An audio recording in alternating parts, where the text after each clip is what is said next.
Maqaa Abbaa, kan Ilmaa, kan Hafuura Qulqulluu Waaqa tokkotti ni amannaa. Ameen. Kabajamtootaaf jaalatamtoota hordoftootaa chaanaalii Dhangaa Lubbuu hundumti keessan lafaaf bakka jirtanitti nageenya Waaqayyo isiniif haa baay'atu. Akkam jirtu galanni ulfinni Waaqayyoodhaaf haa ta'u nagaa kooti. Qophii keenya guyyaa har'aa kana keessatti kan waliin ilaallu yeroo ammaa kana wantoonni mul'achaa jiran kan baay'ee nama gaddisiisan dhagahuudhaaf kan gurratti hin tolle ilaaluudhaaf kan ijatti hin tolle wantoonni hamoo ta'anii bara dhumaa kana keessatti addunyaa kanarratti mul'achaa jiru. Silaayyuu bara kanatti yookiin yeroo kanatti namni yaada isaa jijjiirratee gara Waaqayyootti yeroo itti deebi'u qalbii isaa yeroo itti jijjiirratutti namni waan irraa hin eegamne waan irraa hin barbaachisne yeroo raawwatu kan argaa jirru ni raawwatama jedhamee wanta hin eegamne kan nuti argaa jirru kan dhagaa jirru jechuudha. Wanta kanaa gonkumaa ni ta'a jennee wanta nuti hin eegne ni raawwatama jennee wanta nuti yaannetu raawwatamaa jira waan ta'eef iyyuu mee viidiyoowwan gaggabaaboon waa'ee kanaan wal qabsiisee isinii qopheessanii jira. Barnoota isiniif ta'uu danda'a waan ta'eef iyyuu waliin viidiyoowwan kana daawwannee walitti kan deebinu ta'a. በማርያም በመብርሃን ይህንን ቪዲዮ ኦርቶዶክስ የሆናችሁ እንዳለ ሼር አድርጉት። በማርያም ማርጊተን egaa baay'ee nama gaddisiisa. Keessumattuu ijoolleen tawaahidoo waan akkanarraa of eeggachuun barbaachisaadha. Manni kiristaanaa keenya seera kana nu barsiisne, abboonni keenya seera kana kan nu barsiisne jechuudha. Haati keenya giftiin keenya dubaroo Maariyaam uumamoota hundumaa olitti uumaadhaa gaditti qulqulleettii kabajamtuudha jechuudha. Haala kanaan isinii irratti yeroo qalladamu dhugaa dubbachuudhaaf baay'ee namatti dhaga'ama. Uffanni keenya miicamee saaxirii keessatti yeroo itti kabajaan taa'utti, suuraan keenya fireemiidhaan taa'ee mastaawotiidhaan yeroo itti qophaa'ee taa'utti namni kamiyyuu har'a istii lukaan gaafanni akkas godhu maaltu isinitti mul'atame? Viidiyoo kana meera deebi'aate ilaala. በማርያም በመብርሃን maaltu isinitti mul'atame?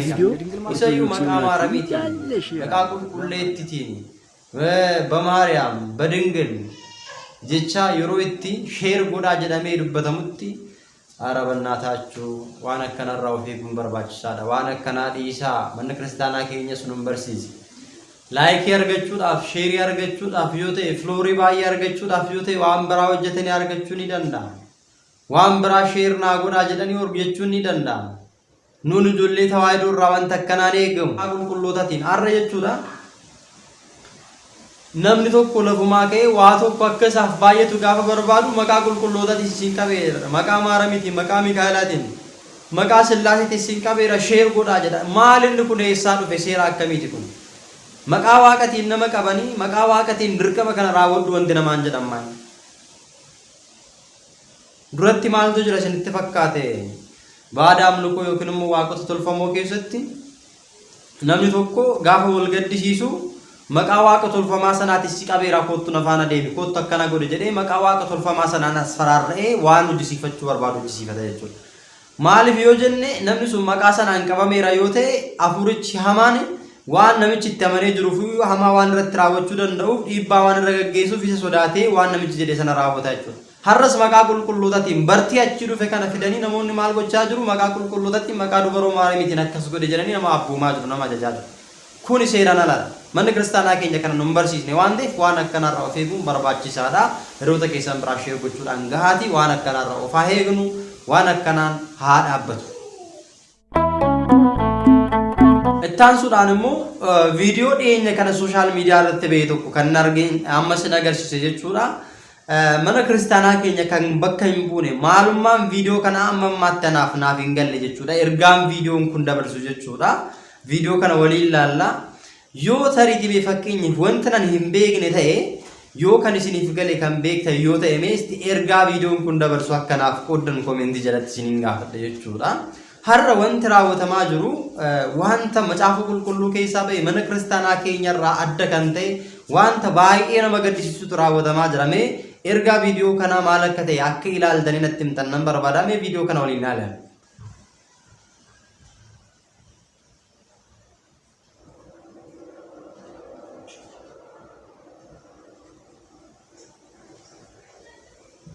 Ilaala akkuma argitan jechuudha viidiyoon kun mee ergaa maalii dabarsa jettanii yaaddu mee mana kiristaanaa keenya bakka bu'aa mana kiristaanaa keenya bakka bu'ee immoo ergaa maalii dabarsa barumsa maalii qaba amma yoo ilaaltan jechuudha kabaroodhaan ajjabamaniiti kan isaan jiranii viidiyoo kanarratti jechuudha gaafa ilaallu daa'imman ni jiru kaan immoo dhaabbatee suuraa kaasaa jira deebi'ee jechuudha gaafa horii kaawwataniiti kan mul'achaa jiran uffanni isaan uffatanii jiran uffata daakuuniiti kan uffatanii jiranii ergaa maaliiti kan inni dabarsu akka mana kiristaanaa keenyatti mee isti yaadannoo maaliiti wanti isinii gale yoo jiraate ergaa viidiyoo kana akka nu hubachiistan yookiin immoo akka nuuf qooddan namni beekte yoo jiraattan jechuudha wanti isinii gale yoo jiraate akka nuuf qooddan isinii jedhanaati kan mul'achaa jiru baradhumaa kana keessatti bara itti namni gaaffii galee gara waaqayyootti deebi'uu qabutti wantoonni mul'achaa jiran wanta garaa gibbitti nama godhu jechuudha wanta gaaffii namatti ta'u wanta sammuu namaa keessatti wanta haaraa uumu yookiin immoo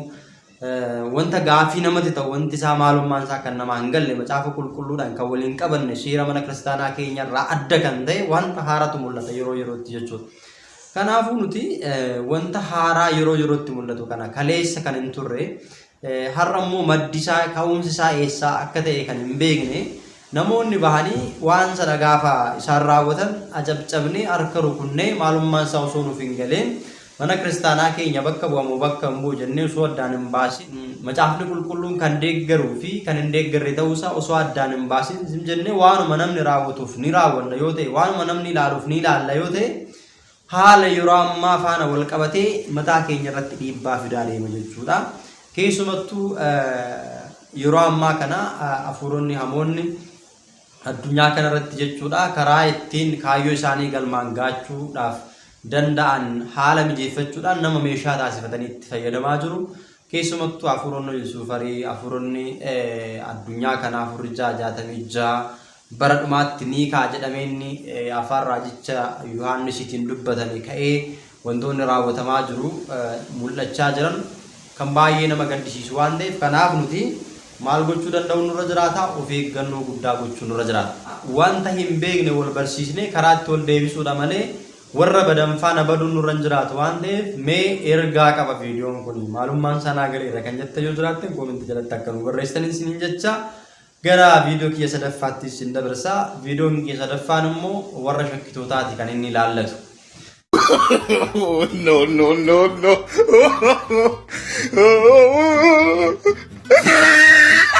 Baay'ee wanta nama gaddisiisudha. Wanta raawwatamaa jiru kun charchii keessatti wanta raawwatamu amantoonni bakka itti walitti qabamanii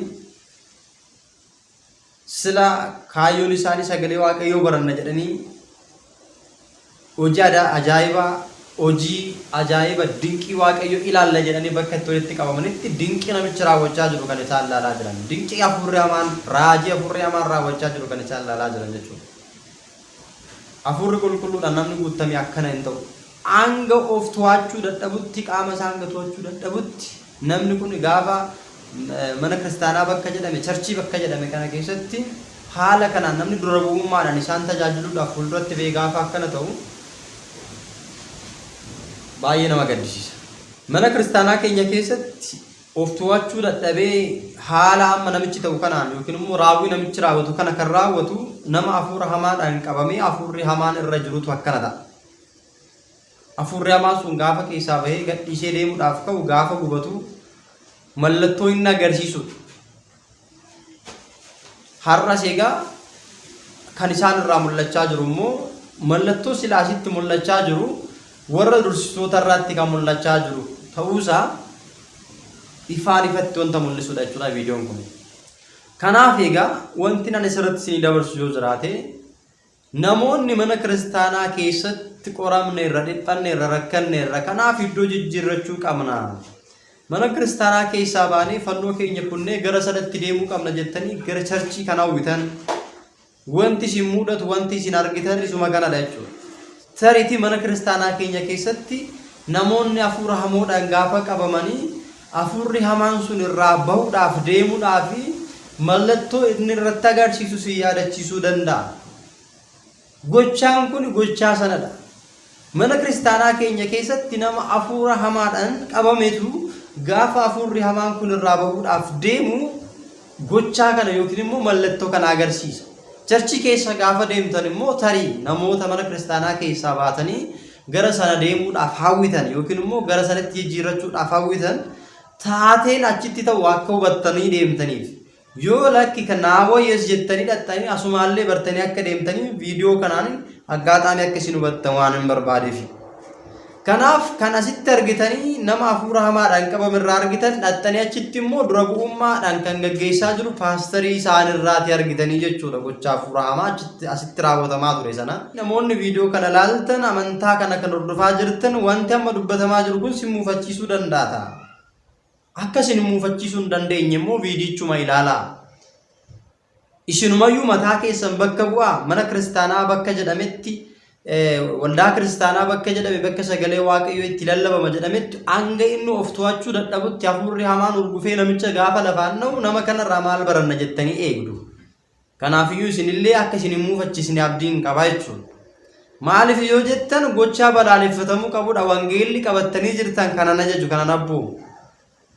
Mee macaafa qulqulluu keessa ilaalaa wangeela Maatewos boqonnaa 17 lakkoofsa 18 irraa jalqabdanii gaafa ilaaltan hafuurri hamaan amma namicha akkana gochaa jiru kun mucaa tokko jalaa dhukkubee abbaan isaa gara dubartoota isaatti mucaa fidee wal qabata. Of to'achuu dadhabaa ibiddatti isa kaachisaa lafaan isa dhahaa marmartoo ittiin taphataa jedhee kanaafuu hafuura hamaa kanarraa naaf haa baasaniif jedhee gara duuka buutatti fidee isaan garuu naa baasuu hin dandeenye.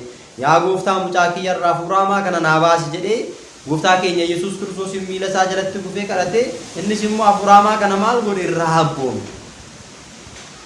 Ergasii booda jechuudha duuka bu'oonni isaa kophaatti isa waamanii yaa gooftaa nuti hafuura hamaa kana maaliif habboomuu dadhabne jedhanii iccitii gaafa gaafatan hafuurri akka kana habboomamuu kan danda'amu yoo maal ta'e malee hin danda'amu kadhannaaf soomiidhaan malee hin danda'amu jedhee ni barsiise. Kanaafuu hafuurri hamaan mucaa sana akkas godhe sunii fi gochaa nama hafuurri hamaan paastarii hanga qaama isaa of to'achuu dadhabutti geessise kun wal fakkaataa tokkodha jechuudha. Kanaafuu isinis akka muufanne kan isin taasisu macaafa qulqulluu kanadha waan ta'eef isinumtiyyuu mataa keessan tajaajiltootadha warra jedhaman kana warra isin tajaajilan amma maddaan baasanii beektu gaafa duuka buutan kan jedhu irratti akka xiyyeeffattanii dhugaan eessaa akka jiru akka barattanii ergaa akka isiniif ta'uuf jechuudha viidiyoo kana kan isinii dhiyeessine. Kanaaf egaa barri nuti keessa jirru bara hamaadha. Ni raawwatama jedhamee wanta hin eeggamnetu raawwatamaa jira. Isa qofas miti immoo macaafa qulqulluudhaan bara dhumaatti ni raawwatama inni jedhames raawwatamaa jira.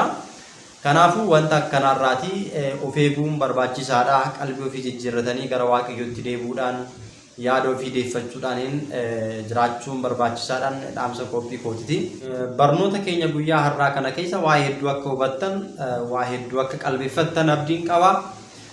Sheer gochuudhaan waan isin hin galle immoo jiraate koomentii jalatti barreessuudhaan laayik gochuudhaan egaa tajaajila keenya akka deeggartan asumaatiin ergaa keessanii dabarsa qophii kan biraadhaan hanga walitti deebinutti nagaan tura.